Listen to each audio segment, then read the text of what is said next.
आपके अपने YouTube channel coaching class में आपका स्वागत है।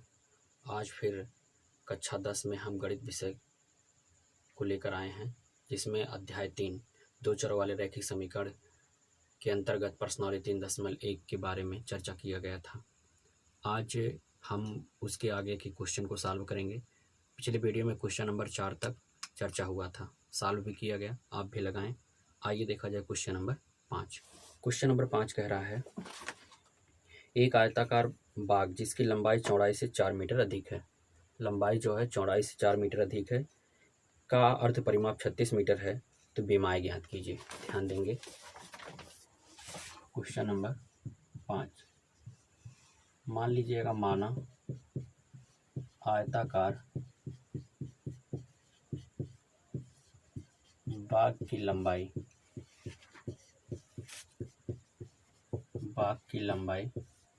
x मीटर और चौड़ाई y मीटर, इतना तो माना जा सकता भी है। शर्त क्या कह रहा है? शर्त कह रहा है लंबाई चौड़ाई से 4 मीटर अधिक है। ध्यान देंगे भैया, लंबाई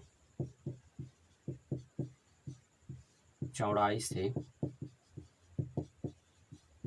4 मीटर अधिक है। इसका मतलब ये है, यदि चौड़ाई में हम 4 जोड़ दें तो लंबाई की क्या हो जाएगा? बराबर हो जाएगा, होगा ना भाई। लंबाई x है, चौड़ाई y है, यदि हम चौड़ाई में 4 मीटर जोड़ दें तो लंबाई के बराबर हो जाएगा, क्योंकि लंबाई चौड़ाई से 4 मीटर अधिक है। यहाँ बीजगणितीय रूप का एक संबंध प्राप्त हुआ। दूसरा शर्त क्या कह रहा है? कह रहा है अर्ध परिमाप कितना दिया है? 36 मीटर दिया। अर्ध परिमाप का मतलब है परिमाप का आधा, परिमाप बटे 2 लिख सकते हैं, बराबर 36। परिमाप आयत का जो परिमाप होता है 2 गुणे लंबाई प्लस चौड़ाई के बराबर होता है, और बटे 2 बराबर 36। 2 से 2 कैंसिल हो जाएगा, तो लंबाई प्लस चौड़ाई बराबर 36 मिलेगा। लंबाई x है, चौड़ाई y है, तो x प्लस y बराबर 36 मिला। ये एक संबंध है। समीकरण 1 व समीकरण 2, अगर हम इसे समीकरण 1 माने, समीकरण 2 माने, या कहिए कि ये बीजगणितीय जो संबंध प्राप्त हुआ है, इनको सॉल्व करके x और y का मान निकालना है। तो यहाँ पे हम सॉल्व करेंगे किस विधि द्वारा? ग्राफीय विधि द्वारा। ठीक भैया, तो यहाँ पे लिख सकते हैं उपरोक्त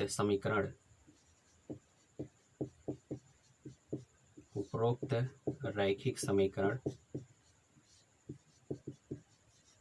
युग्म का हल किस विधि से लिखेंगे? ग्राफीय विधि से। कन्फर्म हुआ भैया? ग्राफीय विधि से लगाने के लिए आपको पहले इन दोनों समीकरण का सारणी बनाना पड़ेगा।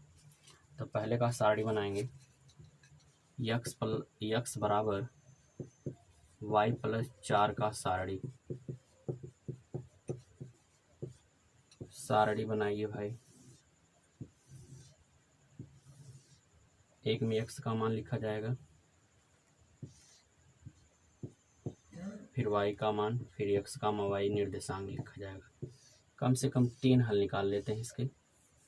ठीक भैया, यहाँ पे यदि हम y बराबर 0 रख दें तो x बराबर कितना मिलेगा? 4, तो निर्देशांक हो जाएगा 4, 0। कन्फर्म हुआ भैया? और यदि x बराबर 0 रख दें, x बराबर 0, तो y बराबर कितना मिलेगा? -4, तो निर्देशांक हो जाएगा 0, -4। कन्फर्म हुआ भैया? यदि हम x बराबर 20 रख दें, x बराबर कितना रख दें? 20 रख दें, तो y का मान कितना मिलेगा? 16 प्लस 4, दाएं से बाएं पक्ष में -4, 4 हो जाएगा, 20 में से 4 घटाएंगे 16, तो निर्देशांक हो जाएगा 20, 16। एक रैखिक समीकरण का सारणी बन गया। दूसरे का बनाएंगे, x प्लस y बराबर 36 का सारणी। ठीक,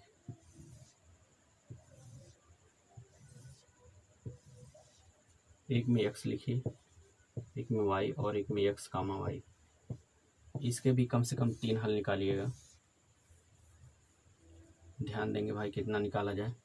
यदि x बराबर 0 रख देते हैं, y बराबर 36 मिलेगा, तो निर्देशांक होगा 0,36। ठीक भैया। और यदि y बराबर 0 रख देते हैं तो x बराबर 36 मिल जाएगा, तो निर्देशांक होगा 36,0। कोई दिक्कत इतना समझने में? सब दिक्कत तो नहीं होना चाहिए भाई। x बराबर यदि यहाँ भी हम 20 रख दें तो 20 अगले पक्ष में माइनस बदलेगा, 36 माइनस 20 16 हो जाएगा, तो निर्देशांक होगा 20,16। ये तीसरा निर्देशांक मिल गया भाई। अब इनको हम कार्तीय तल में व्यवस्थित करेंगे। कार्तीय तल में व्यवस्थित करके प्रतिच्छेद बिंदु का निर्देशांक निकाल लेंगे। वो निर्देशांक दोनों समीकरण पर स्थित होगा, दोनों समीकरण के रेखा पर स्थित होगा, इसलिए दोनों का क्या हो जाएगा, हल हो जाएगा। इसमें x का मान लंबाई को व्यक्त करेगा और y का मान चौड़ाई को व्यक्त करेगा। कन्फर्म हो भैया? तो आइए देखा जाए। देखिए भैया, ये आपके सामने कार्तीय तल बनकर तैयार है। इसमें हम निर्देशांक को व्यवस्थित करेंगे। यहाँ पे 10 छोटे खाने बराबर 10 अंतराल लिया गया है, तो एक खाना बराबर एक अंतराल। तो 4,0 को हम अगर यहाँ छोटे छोटे 10 खाना मान लें तो लगभग ये पॉइंट यहाँ कहीं मिलेगा ना भैया। कितना होगा इसका निर्देशांक? 4,0। x अक्ष पर ये बिंदु हो जाएगा, बिंदु का निर्देशांक 4,0। फिर 0,-4, यानी यहाँ पे कहीं पर होगा 0,-4। ठीक। और फिर 20,16, x अक्ष पे 20 विस्थापन, y अक्ष पे 16, तो 16 लगभग यहाँ कहीं मिलेगा y अक्ष से x अक्ष के समांतर, और x अक्ष से y अक्ष के समांतर चलेंगे तो एक निर्देशांक यहाँ मिलेगा 20,16 का। कोई दिक्कत है समझने में? यहाँ पे निर्देशांक है 4,0 और इसका निर्देशांक है -4,0, और इन निर्देशांकों को मिलाते हुए आप रेखा खींचेंगे। ये किसको व्यक्त कर रहा है? ये व्यक्त कर रहा है x बराबर y प्लस 4 को। कन्फर्म है भाई? आगे 0,36 x अक्ष पर y अक्ष पर दर्शाया जाएगा, ये लगभग यहाँ कहीं पर पॉइंट होगा। 0,36 का निर्देशांक मिल गया। उसके बाद मिलेगा 36,0, ये पॉइंट यहाँ लगभग कहीं मिलेगा, 36,0 और फिर 20,16 यहीं मिलेगा, और इन निर्देशांकों को मिलाते हुए आप रेखा खींच दीजिए। तो इस रेखा किस समीकरण को व्यक्त कर रहा है? x प्लस वाई बराबर 36 को व्यक्त कर रहा है। तो देख रहे हैं दोनों प्रतिच्छेद बिंदु यदि P है तो P बिंदु का निर्देशांक 20,16 है। चूंकि रैखिक समीकरण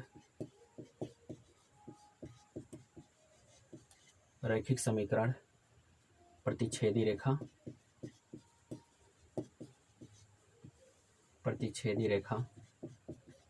व्यक्त करते हैं, है ना भैया?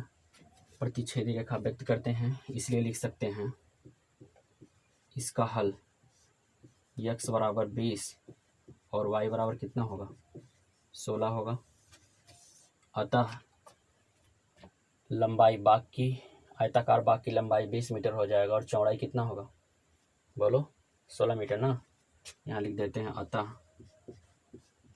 आयताकार बाग की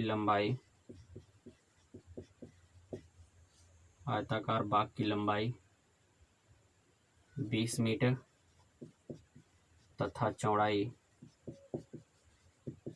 कितना मीटर भाई? 16 मीटर है। कन्फर्म हो भैया? ये आपके सामने क्वेश्चन नंबर 5 का सलूशन रखा गया, और विश्वास है आपको समझ में आया। यदि आपको थोड़ा दिक्कत हो रही है तो इसे आप फिर से ऐड करके देख लीजिए, तो पूरा कन्फर्म हो जाएगा। ठीक, आइए देखा जाए अगला क्वेश्चन नंबर 6। देखिए क्वेश्चन नंबर 6 में कह रहा है एक रैखिक समीकरण 2x प्लस 3y माइनस 8 बराबर 0 दी गई है। दो चरों में एक ऐसी और रैखिक समीकरण लिखिए ताकि प्राप्त युग्म का ज्यामितीय निरूपण जैसा कि प्रतिच्छेदी रेखाएं हों, समांतर रेखाएं हों और संपाती रेखाएं हों। मतलब एक रैखिक समीकरण युग्म दिया। क्वेश्चन नंबर 6 का बात किया जाए, दिया है रैखिक समीकरण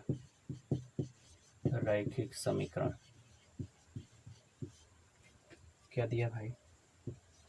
2x प्लस 3y माइनस 8 बराबर 0। हमें एक ऐसे रैखिक समीकरण का चुनाव करना है, एक अभीष्ट रैखिक समीकरण बनाना है जिसमें पहला पॉइंट कह रहा है कि प्रतिच्छेदी करती रेखाएं हो, दूसरा कह रहा समांतर और तीसरा कह रहा संपाती। तो पहले हम यहाँ पे कुछ समझेंगे नोट में। यदि रैखिक समीकरण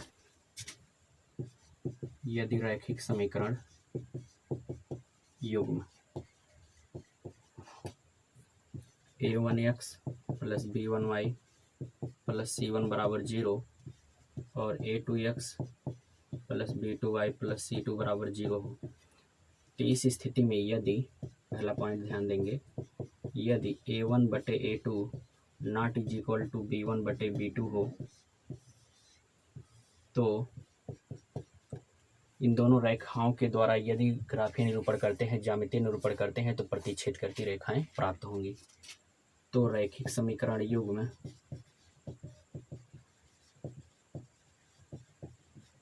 प्रतिच्छेदी रेखा व्यक्त करती हैं, पहला पॉइंट। दूसरा, a1 बटे a2 बराबर हो b1 बटे b2 के, परंतु ये बराबर ना हो c1 बटे c2 के। इस स्थिति में रैखिक समीकरण युग्म में समांतर रेखा व्यक्त करती हैं, है ना भैया। और तीसरी स्थिति ये है कि यदि a1 बटे a2 बराबर b1 बटे b2 और ये बराबर हो c1 बटे c2 के, तो बता सकते हैं रैखिक समीकरण युग्म में संपाती रेखा व्यक्त करती हैं।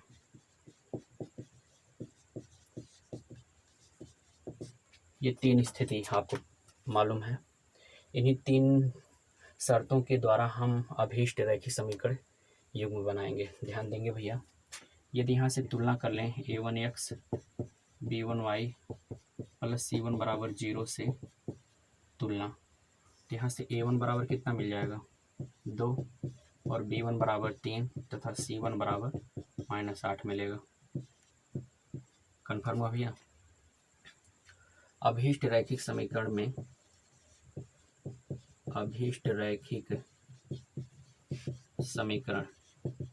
जो a2x plus b2y plus c2 बराबर 0 का रूप लिखेंगे, उसमें ध्यान में रखना है कि इस रेखा और इस रेखा में a1 बटे a2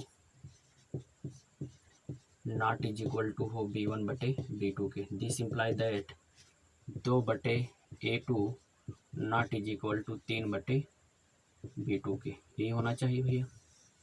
इस जहाँ पर ये शर्त हो, जहाँ पर a2 not is equal to 0 या a2 not is equal to 2 तथा b2 not is equal to 0 और b2 नॉट इज इक्वल, ध्यान देंगे यहाँ पे a2 का मान ना तो 0 होना चाहिए ना तो 2 होना चाहिए, और यहाँ पे b2 का मान ना तो 0 हो ना तो 3 हो।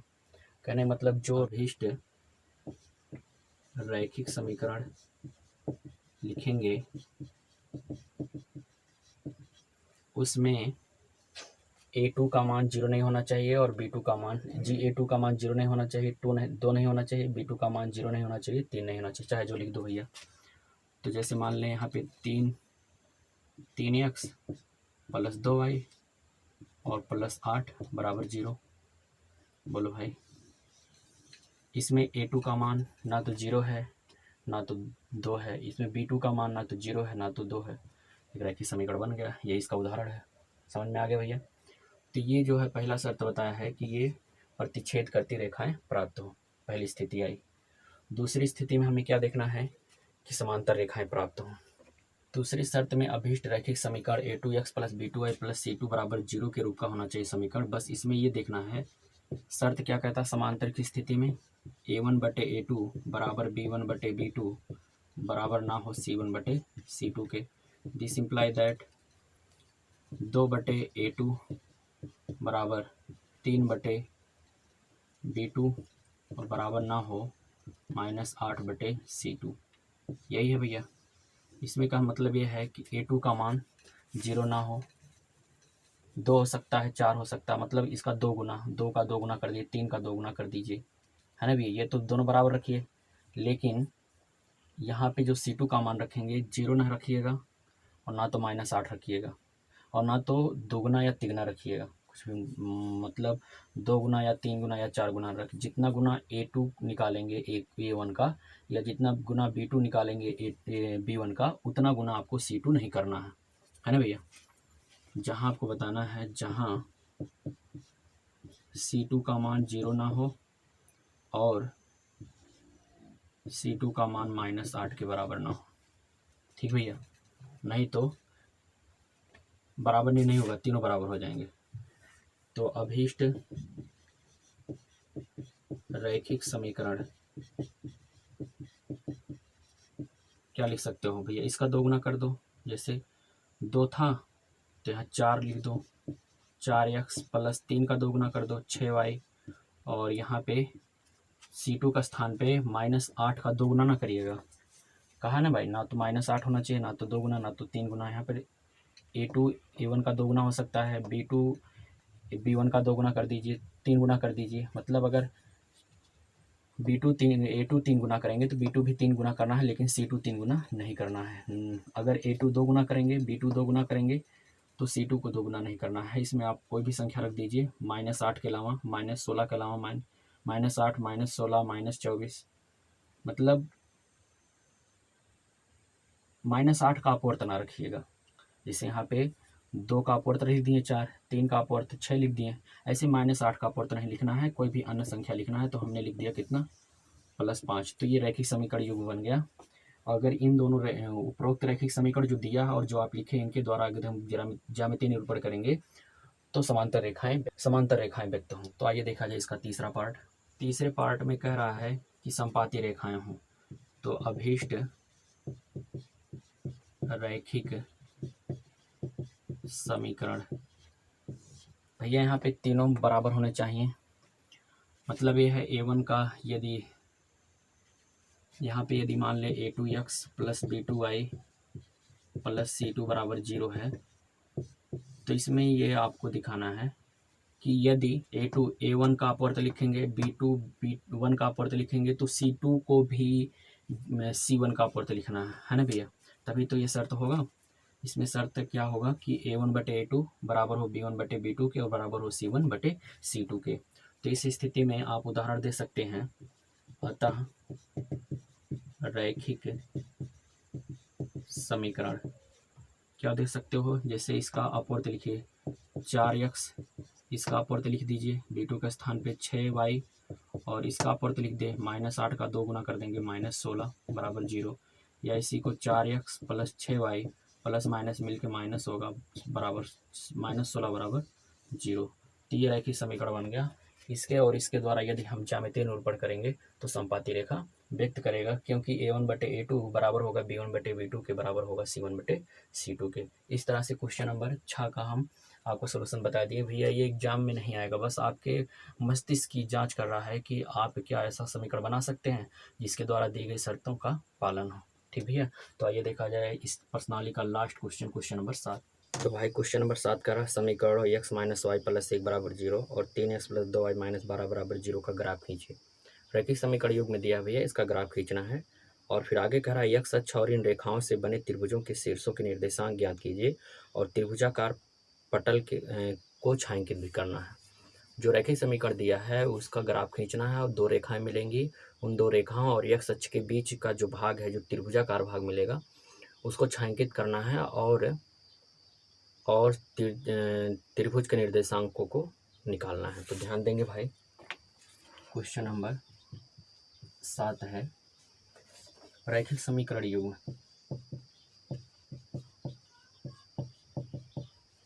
रैखिक समीकरण युग्म पहला दिया है x माइनस वाई प्लस 1 बराबर 0 और दूसरा दिया है 3x प्लस 2y माइनस 12 बराबर 0। इसका हमको ग्राफ बनाना है। का ग्राफ ग्राफ बनाने के लिए अलग अलग इनका सारणी बनाएंगे। x माइनस वाई प्लस 1 बराबर 0 का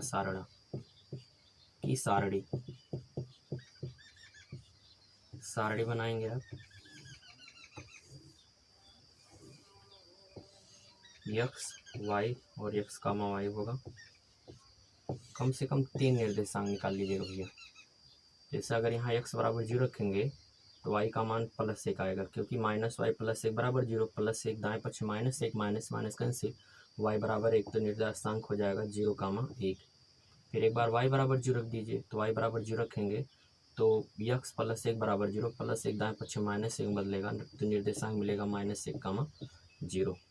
कन्फर्म हो गया। एक बार x बराबर 2 रख दें, x बराबर 2 रखेंगे तो +2 +1 +3, +3 दाएं पक्ष -3, माइनस वाई बराबर -3, माइनस माइनस कैंसिल, y बराबर 3 हो जाएगा, तो निर्देशांक होगा 2,3। कन्फर्म हो भाई।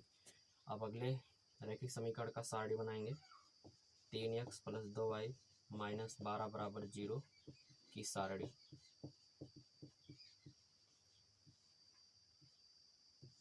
इसका भी कम से कम 3 हल निकालिएगा। ये x लिखिएगा एक में y और एक निर्देशांक x, y। इसके भी कम से कम 3 हल निकालिएगा भैया। x बराबर अगर 0 रख देते हैं तो ये 0 हो जाएगा, +2y - 12 बराबर 0, -12 दाएं पक्ष +12 होगा, 2 1 कम 2, 2 6 12, तो y का निर्देश मान आ जाएगा 6, निर्देशांक होगा 0,6। एक बार y बराबर 0 रख दीजिए, ये पूरा 0 हो जाएगा,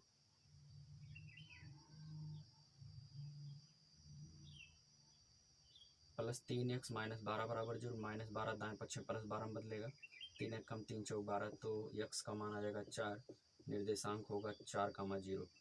एक बार x बराबर 2 रख देते हैं तो 3 दूनी 6, +6 -12 मान -6 आ गया, -6 दाएं पक्ष में +6 बदलेगा, 2 कम 2 3 6, तो y का मान 3 आ जाएगा, निर्देशांक हो गया 2,3। अब इसको हम कार्तीय तल में, ये आपके सामने कार्तीय तल है भैया। इसमें पहले निर्देशांक 0,1 को व्यक्त करेंगे, तो 0,1 कहाँ पर स्थित होगा, ये होगा y अक्ष के धनात्मक दिशा में 0,1। कन्फर्म हुआ। फिर -1,0, x अक्ष के ऋणात्मक दिशा में -1,0, और 2,3 x अक्ष पे 2 विस्थापन, y अक्ष पर 3 विस्थापन, y अक्ष से x अक्ष के समांतर और x अक्ष से y अक्ष के समांतर चलेंगे, तो ये पॉइंट यहाँ पर मिलेगा, निर्देशांक 2,3। और इन बिंदुओं को मिलाते हुए रेखा खींच दीजिए, तो इस रेखा का समीकरण होगा x - y + 1 बराबर 0। कन्फर्म हो गया। ऐसे ही दूसरे निर्देशांक को व्यक्त करेंगे 0,6, तो ये y अक्ष के धनात्मक दिशा में 0,6 हो गया। फिर 4,0 x अक्ष के धनात्मक दिशा में 4,0 हो गया, और फिर 2,3 x अक्ष पर 2, यही निर्देशांक होगा भैया। और इन बिंदुओं को मिलाते हुए रेखा खींचेंगे, तो ये दूसरा रेखा प्राप्त होगा, सीधी रेखा। इस रेखा का समीकरण है 3x + 2y - 12 बराबर 0। कन्फर्म है भाई। अब देखिए इन दोनों रेखाओं और x अक्ष, ये x अक्ष है और ये दोनों रेखाएं, इनके बीच का ये भाग जो त्रिभुजाकार भाग है, इसे छायांकित करने के लिए कहा गया, तो ये छायांकित कर दिया गया भैया। कन्फर्म हुआ। अब छायांकित हो गया, त्रिभुज का नाम लिख देते हैं। ए मान लीजिए ए बिंदु है, ये बी है और ये क्या है, सी है। तो त्रिभुज ABC में शीर्ष ए का निर्देशांक कितना होगा भाई, 2,2। शीर्ष बी का निर्देशांक,